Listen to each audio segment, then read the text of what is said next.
ছেড়ে আসা পাহাড়িকা এক্সপ্রেস ট্রেনের দুটি বগি লাইনচ্যুতের ঘটনায় প্রায় ৯ ঘণ্টা বন্ধ থাকে সিলেটের সঙ্গে সারা দেশে রেল চলাচল।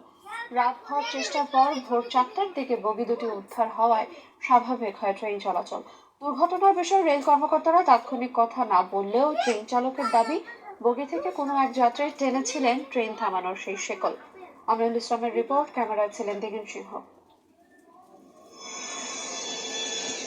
দুর্ঘটনা কবলিত বগি উদ্ধারের মধ্য দিয়ে প্রায় ৯ ঘণ্টা পর স্বাভাবিক হল সিলেটের সঙ্গে সারা দেশের রেল যোগাযোগ। বুধবার সন্ধ্যার পর ফেঞ্চুগঞ্জের কটালপুর এলাকায় লাইনচ্যুত হয় চট্টগ্রাম থেকে ছেড়ে আসা সিলেটগামী পাহাড়িকা এক্সপ্রেসের দুটি বগি। দুর্ঘটনার আগে কটালপুর সেতুর উপর ট্রেনটির একাধিক বগি বিচ্ছিন্ন অবস্থায় চলতে দেখেন স্থানীয়রা। ছেড়ে আসা সিলেটগামী পাহাড়িকা এক্সপ্রেসের দুটি বগি। দুর্ঘটনার আগে কটালপুর সেতুর উপর ট্রেনটির একাধিক বগি বিচ্ছিন্ন অবস্থায় চলতে দেখেন স্থানীয়রা।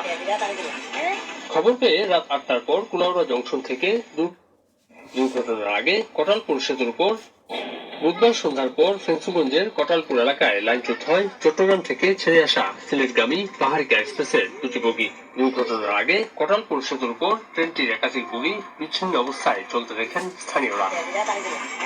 খবর পেয়ে রাত ৮টার পর কুলাউড়া জংশন থেকে দুর্ঘটনাস্থলে পৌঁছে রিলিফ ট্রেন। রাত ১টার পর উদ্ধার হয় লাইনচ্যুত হওয়া একটি বগি। অন্য বগি উদ্ধারে লেগে যায় আরো ৩ ঘণ্টা। ভোগান্তিতে পড়েন যাত্রীরা। ফেঞ্চুগঞ্জ থেকে অনেকেই বিকল্প যানবাহনের মাধ্যমে রওনা দেন সিলেটে। ট্রেনের দুইটা পার্ট হয়ে গেছে, আর খাড়া করার পর আরেকটা পার্ট এসে খুব বিকট শব্দ হয়।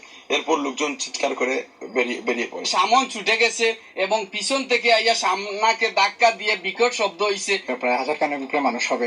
সবাইকে আমরা এই সামনে স্তরের সরকার সেখানে নিয়ে দেই। দুর্ঘটনার বিষয়ে রেল কর্মকর্তারা তাৎক্ষণিক কোনো কথা না বললেও ট্রেনটির চালক জানান, বগি থেকে কোন যাত্রী টেনেছিলেন ট্রেন থামানোর শেকল। বিকট আওয়াজ করে থামে যাওয়ার পরে আমরা নামে চেক করে দিয়েছি, গাড়ি ডিরেল হয়ে গেছে। দুটা গাড়ি ওই পিছনের টলি পুরোটাই ডিরেল হয়ে গেছে। ডিরেল হয়ে যাওয়ার কারণে ওইটা গাড়ি থামে গেছে।